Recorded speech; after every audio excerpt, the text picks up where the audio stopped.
বহাগ বিহুলৈ মাজত মাত্ৰ কেইটামান দিন বাকী। ৰাজ্যবাসী এতিয়া ব্যস্ত হেঁপাহৰ ৰঙালীক আদৰিবলৈ। কোনোৱে যদি আখলত ব্যস্ত, কোনো আকৌ বিহু নৃত্য গীত আখৰাত ব্যস্ত।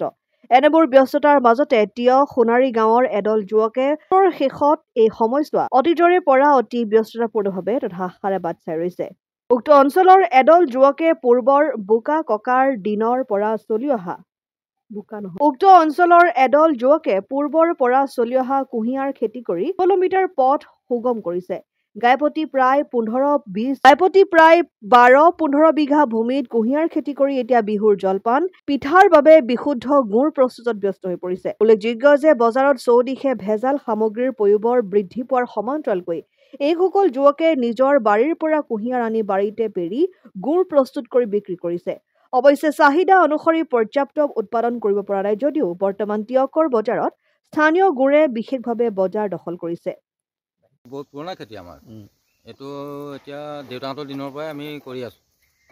আৰু দেউতাহঁতে কেতিয়াবা কৰিছে এইটো নাজানো, কিন্তু আমি দেউতাহঁত ঢুকোৱাৰ পিছৰ পৰা আমাৰ ককা দেউতাৰ দিনৰ পৰাই মানে চলি আছে আমাৰ এইটো। এই অঞ্চলত আমাৰ পৰম্পৰা নিচিনা মানে কুঁহিয়াৰ খেতি আমি ধান খেতি যেনেকৈ কৰোঁ এনেকেই কুঁহিয়াৰ খেতিটো আমি কৰি আছোঁ। এইটো এবছৰীয়া খেতি। তাৰপিছত কেনেকুৱা বজাৰখন কেনেকুৱা? বজাৰ ইয়াৰ গুড়ৰ ৰেটটো আমাৰ বেলেগ বজাৰতকৈ ভাল। আমি এতিয়া পাৰ কেজি 100 টকা বিকোঁ। এনেই আমি বজাৰত সৰ্বসাধাৰণ বজাৰত আপোনাৰ 60 টকাকৈ পায়, আমাৰতো 100 টকা বিক্ৰী হয়।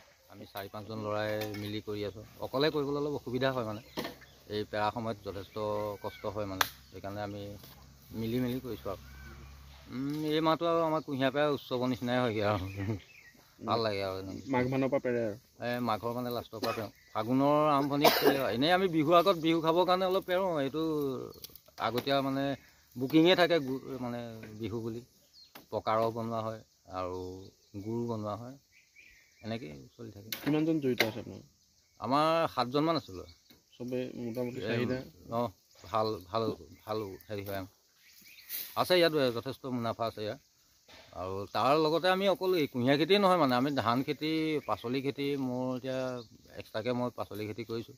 ইহঁতেও কৰে কিবা কিবি শাক পাচলি, চবৰে আছে মানে খেতিৰ লগত আমি জড়িত মানে প্ৰায় এটাইকেইজন। অসম আদিত্য, তিয়ক।